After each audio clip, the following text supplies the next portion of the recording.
Hello everyone, this is Maik Mahajan. Welcome to my channel.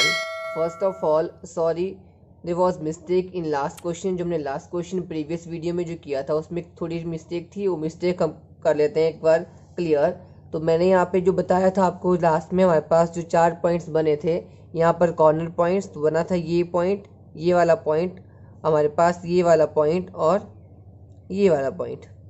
ठीक है, तो ये वाला जो पॉइंट हमारे पास था ये क्या था हमारे पास 18,0, और मैंने यहाँ पे गलती से लिख लिया था 12,0। ठीक है, आप इसको करेक्ट कर लेंगे यहाँ पर। बाकी हमने सारे पॉइंट्स क्लियर किए थे, लेकिन जो सी पॉइंट था 18,0 था और मैंने यहाँ पे गलती से 12,0 लिख लिया था। तो आप इसको यहाँ पे क्लियर कर लेंगे, यहाँ पे 18 लिखोगे आप, और यहाँ पर भी क्या होगा, जो सी पॉइंट था वो 18 था, तो यहाँ पे हम 18 लिखेंगे। 6 18 हमारे पास हो जाएगा, फिर यहाँ पर 108। सो मिनिमम वैल्यू हमारे पास जो आएगी वो 108 आएगी एट पॉइंट 18,0। ठीक है, sorry for this, there was mistake. So अब नेक्स्ट करते हैं। अभी तक हमने प्रीवियस लेक्चर में यूनिक सॉल्यूशन कर लिया। हम कर रहे हैं लीनियर प्रोग्रामिंग प्रॉब्लम LPP, जिसमें हमने फर्स्ट केस कर लिया है यूनिक सॉल्यूशन, और आज हम नेक्स्ट केस करेंगे infinite number of optimal solution का केस। ठीक है, वैसे ही क्वेश्चन लेंगे जैसे हम करते हैं। क्वेश्चन है solve LPP using graphical method. Question आपको वैसे ही आएगा ग्राफिकली मेथड से, आपको खुद समझना होगा कि हमारे पास ये कौन सी केस बन रही है। तो करेंगे क्वेश्चन वैसे स्टार्ट जैसे हम कर रहे थे। यहाँ पर आपको 3 कॉन्स्टेंट्स दिए हुए हैं और ये आपको दिया हुआ है यहाँ पर ऑब्जेक्टिव फंक्शन, जिसको हमें करना है मैक्सिमाइज। ठीक है, z को मैक्सिमाइज करना है और ये 3 हमारे पास इनइक्वालिटीज दी है। तो फर्स्ट स्टेप हमारे पास सेम रहेगा जैसे अभी तक कर रहे हैं। आपको क्या करना है, पहले इन तीनों इक्वेशंस को इक्वलिटी में लिख देना है। तो मैंने क्या किया, इक्वलिटी इनइक्वालिटीज को हटा के मैंने यहाँ पे इक्वल टू लगा दिया। तो देखो 10x + 4y = 2000, देन 3000 और 900। तो ये तीनों इक्वेशंस मैंने लिख ली यहाँ पर जो कॉन्स्टेंट्स थी। अब बारी बारी से क्या करेंगे, एक एक इक्वेशन लेंगे और वहां से क्या बनाएंगे, हम टेबल बनाएंगे।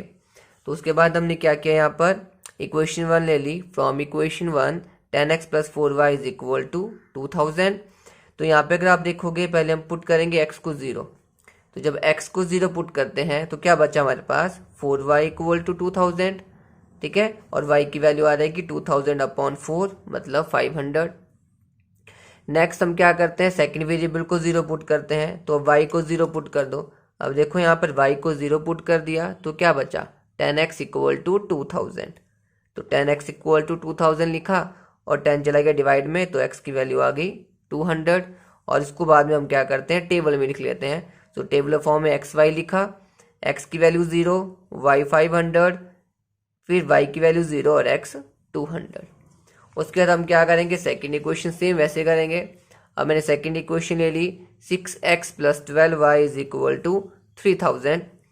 तो यहाँ पे भी सेम वही करेंगे, पहले x को 0 पुट किया, बचा क्या, 12y = 3000, और यहाँ से 12 चला गया डिवाइड में और आंसर बन गया y = 250। नेक्स्ट हम क्या करेंगे, सेकंड वेरिएबल को 0 पुट करेंगे। तो y को 0 पुट कर दिया, तो यहाँ पे क्या बचा, देखो 6x = 3000, और यहाँ पे 6 चला गया डिवाइड में, तो यहाँ पे x की वैल्यू आ गई 500। तो ये हमने टेबल फॉर्म में वैल्यू लिख दी, x 0, y 250, y 0 and x 500। दो इक्वेशन सॉल्व कर दी। नेक्स्ट है थर्ड इक्वेशन जो हमारे पास है। अब मैंने क्या लिखा, फ्रॉम इक्वेशन 3 3x + 2y = 900। तो सेम वही करेंगे प्रोसीजर, हम x को पुट करेंगे यहाँ पर 0। तो जब x को 0 पुट किया, बचता है हमारे पास 2y = 900। 2 चला जाएगा डिवाइड में, 900/2 बन गया 450। सेम y = 0, क्या बचा, 3x = 900, और यहाँ पे बच गया 3x = 900 और x की वैल्यू आ गई 300। और इनको बाद में आप टेबलर फॉर्म में लिख दोगे, तो x 0, y 450, y 0 and x 300। तो ये स्टेप हमारे पास अभी तक सेम है जैसे हम क्या करते हैं यूनिक सॉल्यूशन में करते थे। अब नेक्स्ट हम क्या करेंगे, हम बनाएंगे ग्राफ। तो ग्राफ के लिए देखो आपको पता होता है, इसको x एक्सिस बोला जाता है और यहाँ पे ये y एक्सिस होती है। और मैंने हर 10 डिवीजन को यहाँ पे 100 100 ले लिया है। क्यों, क्योंकि अगर आप देखोगे यहाँ पे गैप तो 200 500 500 250, तो ये ऐसी वैल्यूज हैं तो आप वैल्यूज़ के अकॉर्डिंग ही आप क्या करोगे, 10 डिवीज़न को कुछ नंबर मानोगे। ठीक है, तो पहले टेबल देखते हैं। फर्स्ट टेबल है 0,500, तो वैल्यू आ जाएगी यहाँ पर x 0 है और y 500, तो यहाँ बन गया। नेक्स्ट है 200,0, मतलब x 200 है और y 0 है, तो x 200 एंड y 0, और इसको आपने कर दोगे ज्वाइन, और ये हमारे पास बन गई इक्वेशन। साथ ही इस इक्वेशन को लिख दो, 10x plus 4y equal to 2000। ठीक है, उसके बाद हमने क्या किया, इस इक्वेशन को यहाँ पे लिख दिया, 10x plus 4y equal to 2000। Next table देखोगे, हमारे पास x 0 है, y 250 है यहाँ पर, और यहाँ पर 500 और 0, तो x 0 y 250, तो x 0 है और y 250, तो देखो 200 और 300 के बीच में 250 बनेगा, तो हमारे पास ये बन गया पॉइंट 250 वाला। उसके बाद बोला है 500,0, तो x 500 है और y 0, तो ये बन गई हमारे पास सेकेंड लाइन।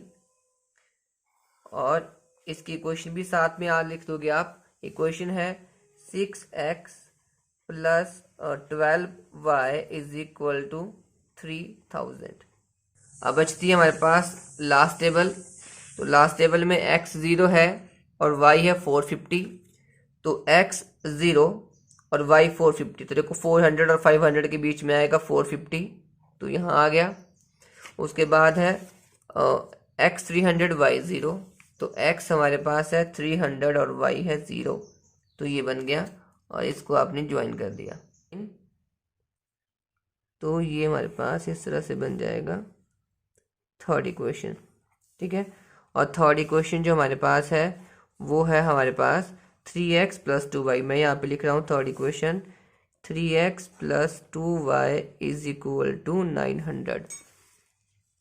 तो ये हमारे पास ग्राफ बन गया। मतलब यूनिक सॉल्यूशन के लिए कोई भी सॉल्यूशन आप निकाल रहे हैं, कितने भी केस है, यहाँ तक सभी के लिए सेम रहेगा। उसके बाद हम चेंज करेंगे, तो होगा क्या, सबसे पहले नेक्स्ट स्टेप भी सेम रहता है। इसके बाद हम क्या करते हैं, हम देखते हैं कि जो शेड हम करेंगे सभी लाइंस को, वो कौन सी साइड को किया जाएगा।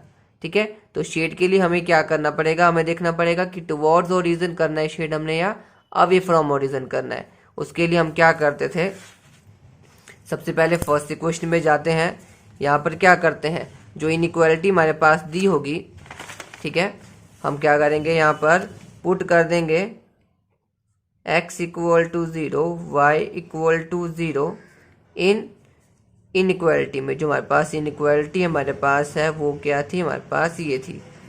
अगर आपको ग्राफ को क्या करना होता है, शेड किस साइड को करना है, उसको देखने के लिए हम क्या करेंगे, x और y दोनों को 0 पुट कर देंगे इनइक्वालिटी में, फर्स्ट वाली में, फर्स्ट लाइन के लिए। ये बन गया 0 लेस देन 2000, और ये हमारे पास क्या हुआ, ट्रू। 0 2000 से छोटा है, ये ट्रू है। अगर ट्रू होगा तो शेड हमारे पास हम कहाँ करेंगे, टुवर्ड्स ओरिजिन। ठीक है, तो मतलब जो फर्स्ट लाइन हमारे पास थी, कौन सी वाली हमारे पास, 10x वाली, इसका जो शेडेड रीजन आएगा वो टुवर्ड्स ओरिजिन आएगा, तो हम क्या करेंगे, एरो लगा देंगे टुवर्ड्स ओरिजिन। नेक्स्ट आपके पास स्टेप है, सेकेंड इक्वेशन का करेंगे अब सेम वैसे ही, put x equal to 0, y equal to 0 in equation हमारे पास है 6x plus 12y less than equal to 3000। ठीक है, यहाँ पे आप करोगे तो ये बन जाएगा 0 लेस देन 3000, और ये भी हमारे पास क्या हुआ, ट्रू। इसमें भी ट्रू है, तो इसको भी हम टुवर्ड्स ओरिजिन ही कर देंगे शेड। तो सेकेंड इक्वेशन है 6x वाली, ये वाली, तो इसको भी हमने टुवर्ड्स ओरिजिन एरो लगा देना है। थर्ड इक्वेशन हमारे पास है ये वाली 3x 2y वाली, इसको भी वैसे करेंगे, put x equal to 0, y equal to 0 in 3x plus 2y less than equal to 900, और ये भी बन गया 0 लेस देन 900, और ये भी हमारे पास क्या हुआ, ट्रू। 0 900 से छोटा है, ये सही है। अगर सही है तो क्या करेंगे, टुवर्ड्स ओरिजिन कर देंगे, इसको भी हम शेड। तो ये थर्ड वाली लाइन थी ये वाली, इसको भी टुवर्ड्स ओरिजिन करेंगे।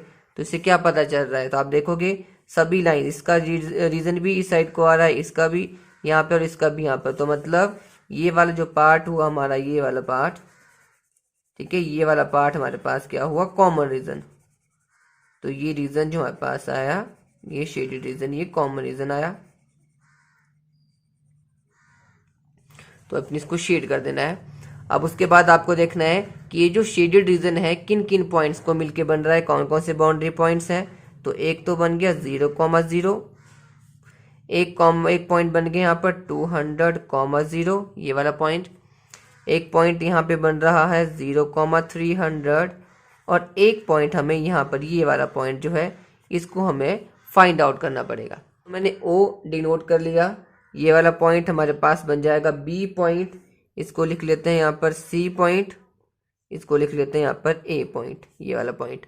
तो ये 4 पॉइंट से मिलके बन रहा है हमारे पास ये ग्राफ। तो B पॉइंट निकालना पड़ेगा, देखना पड़ेगा कि किन दो इक्वेशन से वो मिलके बन रहा है। तो आप देखोगे ये वाला पॉइंट जो 6x वाली लाइन है और एक हमारे पास ये वाला लाइन 10x वाली, तो इन दोनों लाइंस को मिलके बन रहा है ये वाला पॉइंट। तो हम इन दो लाइंस को सॉल्व करके बनाएंगे B पॉइंट। ठीक है, तो मैंने लिख दिया टू फाइंड पॉइंट B। तो हमने दोनों इक्वेशन लिख ली जिनसे बन रहा था, जैसे हमने प्रीवियस क्लास में किया था। कैसे करते हैं हम, किसी एक वेरिएबल को सेम बनाना होता है। तो देखो यहाँ पर ये वाला, यहाँ पे 4y है और यहाँ पर 12y है। अगर इसको मैं 3 से मल्टीप्लाई कर दूंगा तो ये 12 बन जाएगा और एक वेरिएबल सेम हो जाएगा। तो मैंने 3 से मल्टीप्लाई कर दिया पूरी इक्वेशन को। तो 10 is 30, 4 is 12, 2000 3 is 6000। 6x को इसको आप 1 से मल्टीप्लाई कर दो या लिखो भी नहीं फिर भी कोई मतलब नहीं है, क्योंकि हमने दो को सेम बना दिया। नेक्स्ट स्टेप होता था इन दोनों इक्वेशंस को माइनस कर देते थे। तो हम क्या करते हैं, साइन चेंज कर देते हैं। साइन चेंज कर दिया, ये प्लस का था ये माइनस का हो गया, यहाँ भी प्लस का माइनस और प्लस का माइनस हो गया। अब इनको माइनस कर दो, ये कैंसिल हो जाएगा। 30 - 6 हो गया 24, 6000 - 3000 हो गया 3000। 24 चला गया डिवाइड में, तो x की वैल्यू आ गई हमारे पास 125। अब क्या करेंगे, y निकालना पड़ेगा। तो x की वैल्यू कहाँ पुट कर दोगे तुम, इन दोनों इक्वेशन में से किसी एक में। तो हमने कहाँ पुट कर दिया, फर्स्ट वाली में, और यहाँ से मैंने निकाल दी y की वैल्यू। तो पॉइंट हमारे पास क्या बन गया, 125, 187.5। तो लिख लेते हैं B पॉइंट हमारे पास बना कितना, 125, 187.5। तो ये 4 पॉइंट्स बन गए।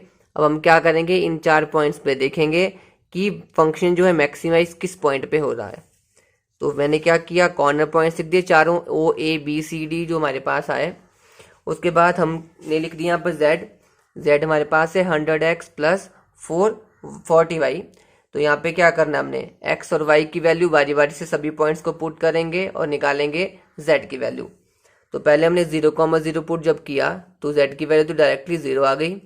उसके बाद x को 0 पुट किया, y को 250 इस इक्वेशन में, तो देखो 10,000 बन गया। नेक्स्ट पॉइंट पुट करेंगे हम इसको यहाँ पर x की जगह 125, y की जगह 187.5, तो क्या बन जाएगा 20,000। सिमिलरली यहाँ पे इसको x की जगह 200 पुट करो, y की जगह 0, तो ये भी क्या बन गया 20,000। तो यहाँ तक हम क्या करते थे, सेम करते थे जैसा यूनिक सॉल्यूशन में होता था। अब देखो यूनिक सॉल्यूशन का मतलब होता था हमारे पास आता था एक सॉल्यूशन, एक ही आंसर आता था। अगर आप यहाँ पे देखोगे 20,000 यहाँ भी आ रहा है, 20,000 यहाँ भी आ रहा है ना। तो मतलब क्या हुआ, मैक्सिमम वैल्यू जो है वैसे 20,000 है, साफ लगा पता है 0, 10,000, 20,000, 20,000 में मैक्सिमम वैल्यू 20,000 है।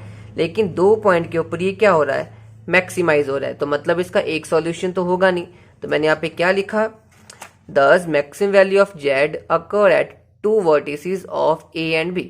तो A और B जो हमारे पास है, यहाँ पे जो हमने लिए हैं वर्टिसेस A B, ठीक है, ये वाले, सॉरी A B नहीं हमारे पास यहाँ पर, वेट सेक,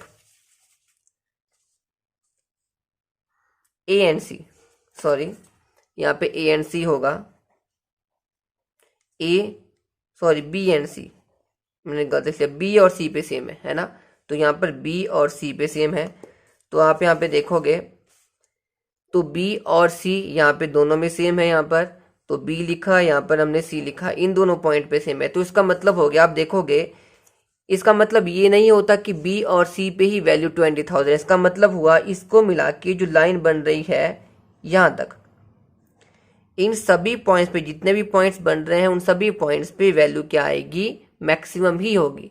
समझ रहे हो, आपने क्या करना है, जब आपने मैक्सिमम वैल्यू देख ली कि एक से दो ज़्यादा वैल्यूज आ रही हैं, तीन सेम आ रही है, तो आप देखोगे जिन पॉइंट से मिलके वो लाइन बन रही है उन सभी पॉइंट्स के ऊपर, इसका मतलब हुआ बी और सी अकेला नहीं है जिस पे 20,000 वैल्यू होगी, इनके हर एक पॉइंट पे क्या होगी वैल्यू 20,000 ही होगी। तो मतलब इसका एक पॉइंट नहीं आएगा सॉल्यूशन, कितने सॉल्यूशन बनेंगे, इनफाइनाइट सॉल्यूशन बनेंगे। ठीक है, तो हम क्या लिखेंगे, therefore any point on the line joining A and B will also give same value of Z. इसका मतलब क्या हो गया कि सॉरी ये मैंने गलत लिख लिया, बी एंड सी। ठीक है, कि बी और सी जो लाइन हमारे पास है उस पे भी सेम वैल्यू बनेगी जेड की। इसका मतलब हुआ therefore there are infinite number of feasible solution which yields same maximum value of Z. तो इसका मतलब हुआ कि इसकी कितने सॉल्यूशन बनेंगे, इनफाइनाइट। तो ये होता है इनफाइनाइट का केस। ठीक है, तो आज यहीं पे स्टॉप करेंगे, नेक्स्ट क्वेश्चन करेंगे नेक्स्ट वीडियो में। अगर आपको इन क्वेश्चन से रिलेटेड कोई भी प्रॉब्लम हो तो आप कमेंट सेक्शन में कमेंट कर सकते हैं। Till then stay safe, stay healthy.